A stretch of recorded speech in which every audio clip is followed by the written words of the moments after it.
Welcome to the Thought Boss Podcast. This is your host, Nicole.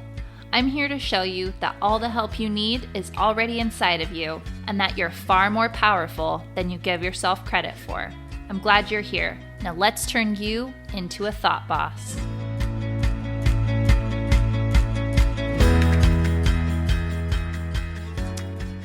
Episode 17, Becoming the Person You Were Born to Be. Hey guys, it has been a little bit, but I'm so excited to bring this to you today because this is full of power. Now, if you're like me, you might feel a little bit excited at times. My husband would call me, what's the opposite of a realist? I don't know, whatever it is. I feel like I'm an optimist. I am always thinking about what is the most amazing thing that could happen and why not? Why couldn't it happen?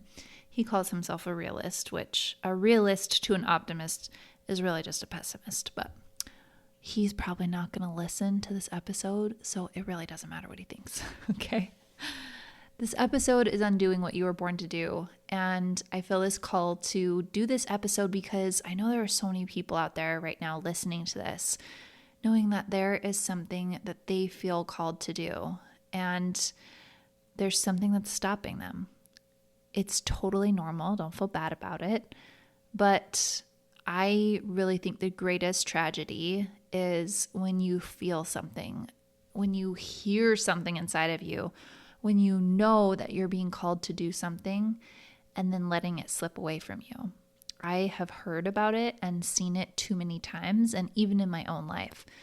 Anybody who's ever joined an MLM or written down a business idea, anybody who has started an Instagram or a Facebook page with a message to share and with this big idea of where it's going to go, you know exactly what I'm talking about. They have big plans, right? For a moment, they're caught in the vision, or maybe for a week, and they start working on it. The problem is that we're all here with these like incredible spirits, these souls that are full of this desire to help and to serve and to give, and with all this fire and passion, but we're being controlled by our human brains. Your human brain is an incredible machine, but it's not the thing that comes up with and delivers great ideas to the world. Your human brain is the thing that is stopping you from doing these things. Well, at least part of your brain. You see, we're human with human brains that are designed for survival. It's our most basic instinct. Food, water, sex, sleep. That part of your brain can do only those things. Beyond reason and rationale, your brain uses fear to drive you to stay in bed, and it uses logic to get you to not put yourself out there. It doesn't tell you the truth. It tells you what you want to hear. But it's quite tragic when your soul is yearning to do something, to have an impact, to influence, to grow, to evolve, and to change. And then we get stopped only because we don't realize that we have a hidden superpower. Do you want to know what that is? You have it. Everybody has it. And I'm about to tell you what it is, which means now you can use it. Your superpower is your ability to watch your brain from outside of yourself. You see, you also have a higher brain, a processing center in your head that allows you to see yourself wanting two things, maybe two rivaling things at once.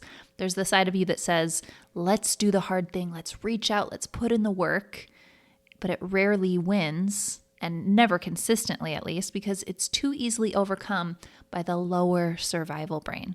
It will come up with the most effective and convincing excuses to get you to not do the thing that you really want to do, that your soul really wants to do. So while your brain is this amazing tool with an imagination and it can hold faith and ideals, it's also the source of your fight or flight instincts, your survival instincts. Those instincts may have thus far succeeded at keeping you from reaching your fullest potential. And that's not a problem. We can't go back into the past and change that. But now that you know, we can find the solution and use it. So let's look at what your brain is currently telling you when it convinces you not to move forward. Think of a time when you maybe started on a project and maybe you're a day in or a week in or even a month in. And one day you just kind of stop, right? Now, our actions are fueled by the way that we're feeling about something. And in the beginning, we're feeling really good and really excited, but our feelings start to wane. And the reason that is because your thoughts have changed. Your brain does not want you to do hard things. So it will offer you some thoughts like, oh, nobody's going to care about this. Nobody even knows you exist. Or this isn't really important. Or there are plenty of people already doing this thing that can help somebody that I would like to help. It will also offer you things like things that seem really noble or good, like, oh, I just want to live a simple life, or I just want to be satisfied with quiet and naps and snacking and just like hanging out at home. It might even tell you something like, I should just be grateful and happy, and I shouldn't want any more than I already have. It's selfish to want more, or it's ungrateful to want more. It's rude to ask for anything more than what you already have. You shouldn't have to work this hard. It'll happen when it happens. Or maybe something like, you could use that money or that time for something else. That's obviously coming from our scarcity brain, right?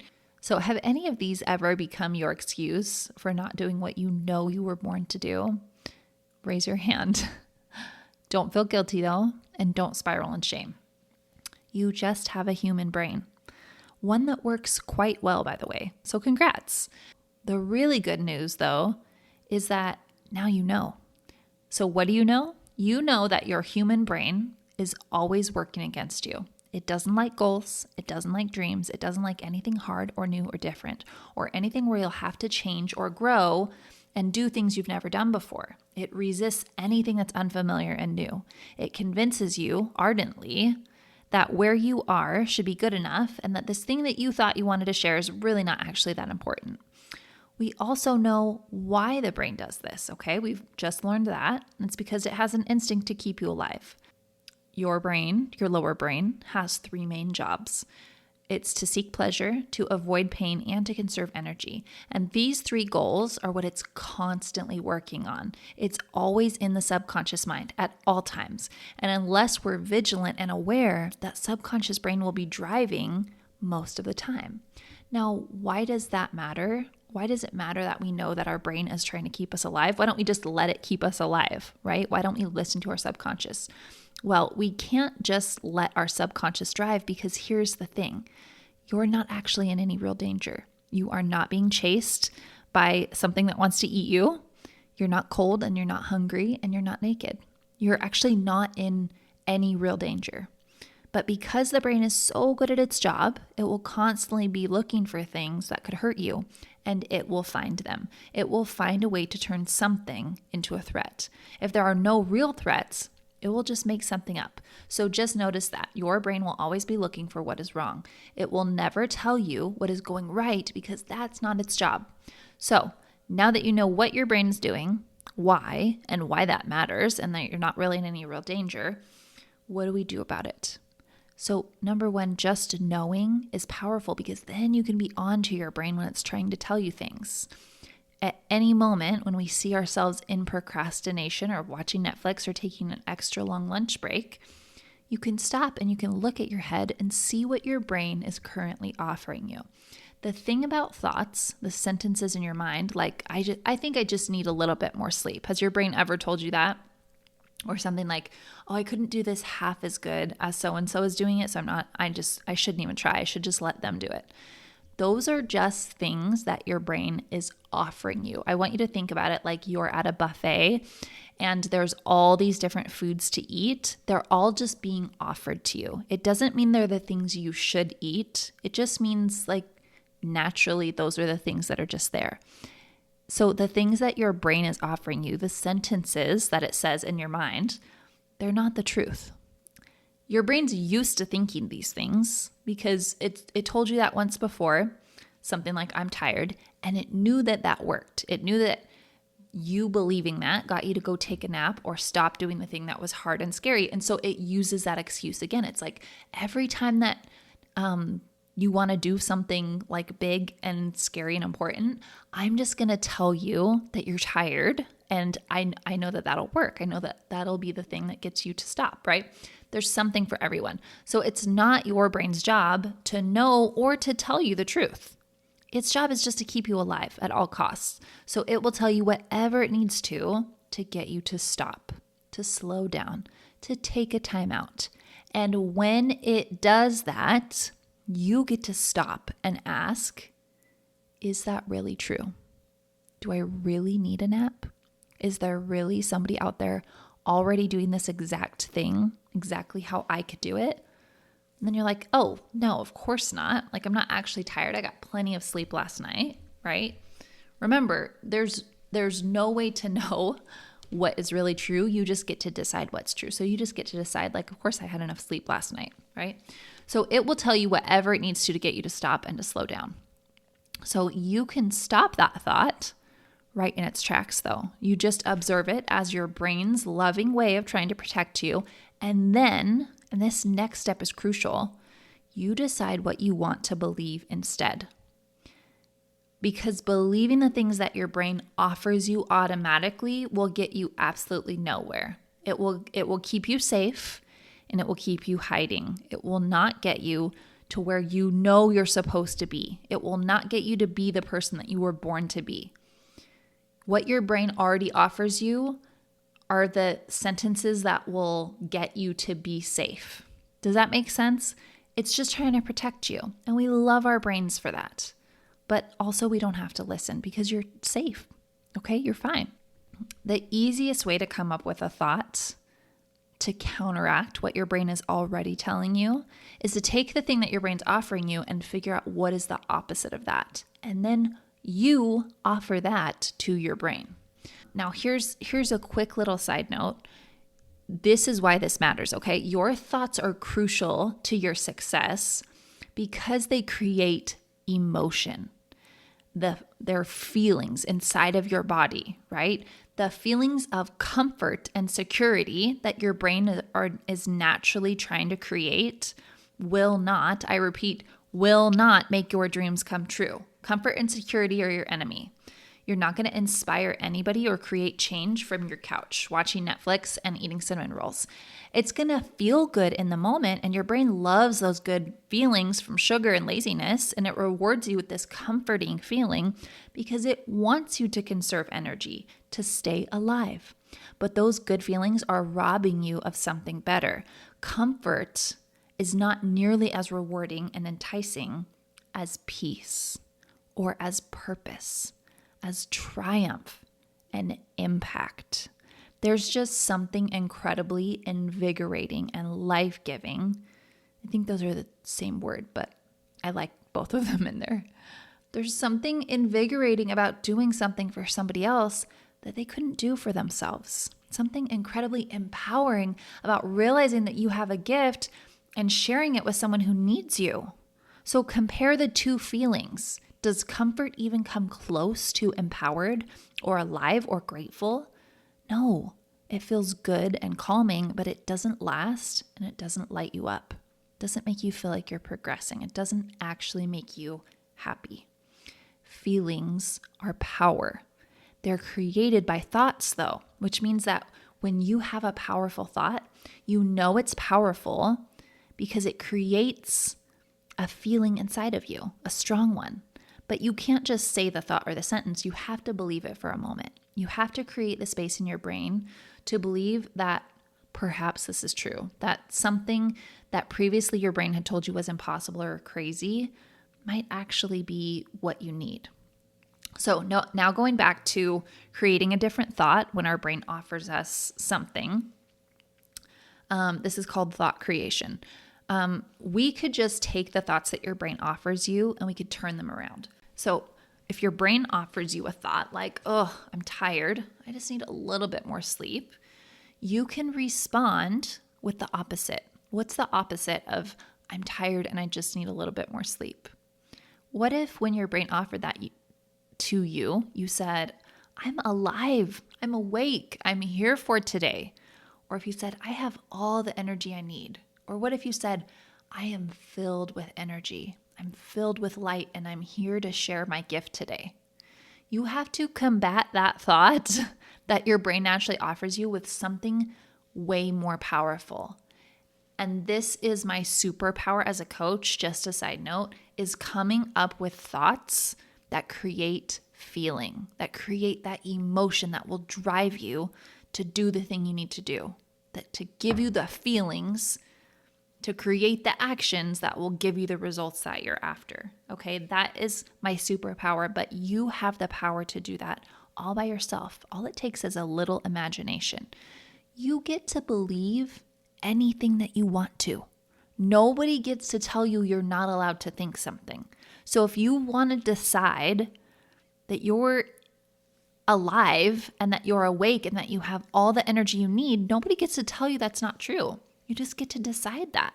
And when you tell yourself that, you feel way different than when you're telling yourself that you need a nap.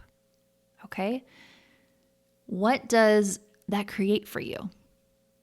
That thought, I'm alive and I'm here to share my gift today, it creates enthusiasm and passion. It's thrilling. So here's where this is so important. You want to have an impact, right? You want to share a message and inspire people, right? Well, then use those feelings to fuel your actions.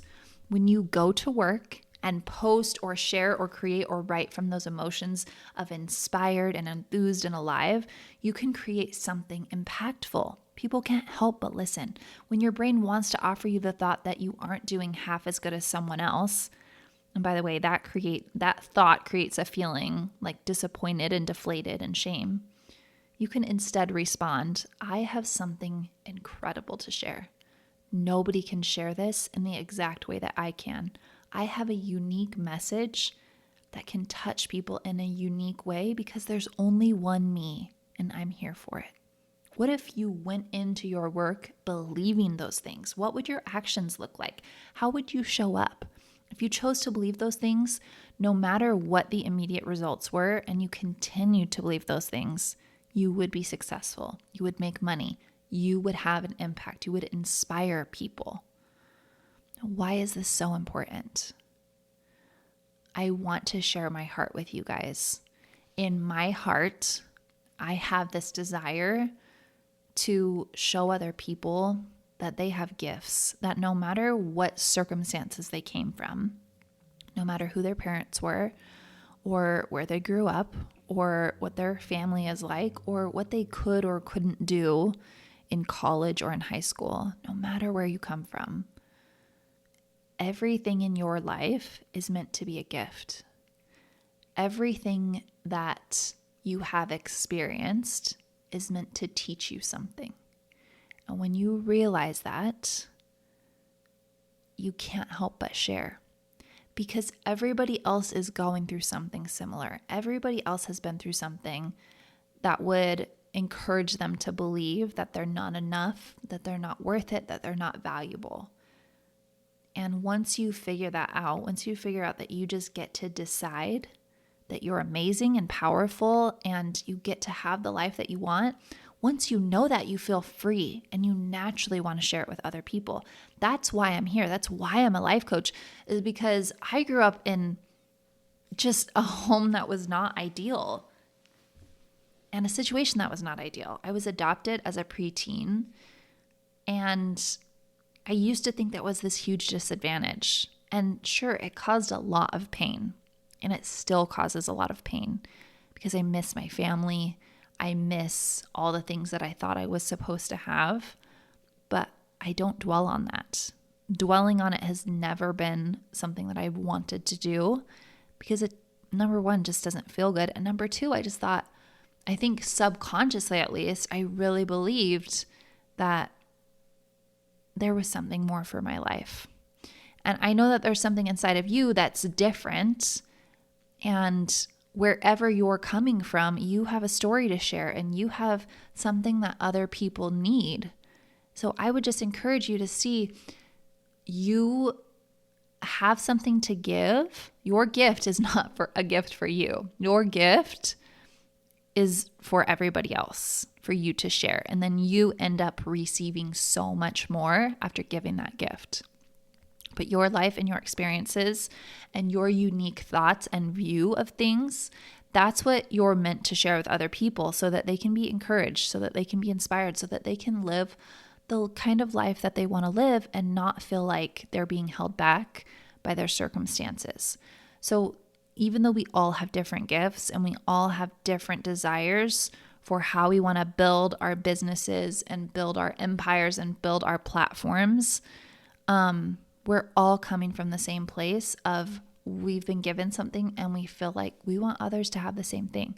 So when you know this, like even today, like you going to work on this, on your business, on whatever you're trying to do, just knowing this will help you realize all the ways that your brain is already trying to stop you. Okay? This is so important because if you know how to manage your mind, you could literally do anything. Literally. Like anything that you want to, you get to move forward and do it because your brain is not there to stop you. Or when it tries to stop you, you know how to overcome that. Okay, that's what I've got to share today. I'm so happy to be here. I'm so happy you guys are listening. There is so much more that I want to share, and I'm excited to help you guys bring your message to the world and to help you have an impact by changing your own life first, by reaching who you really are deep inside, and by trusting yourself, and by overcoming all the things that your brain wants to use to stop you. I know that you can do it, and I cannot wait to see what you guys create when that stuff isn't stopping you anymore.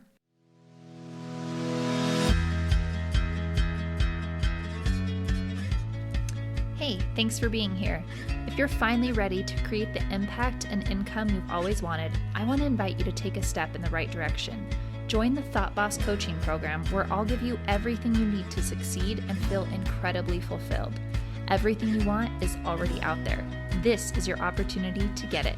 Sign up for a free 1-hour coaching call at thoughtbosscoaching.com or connect with me on Instagram.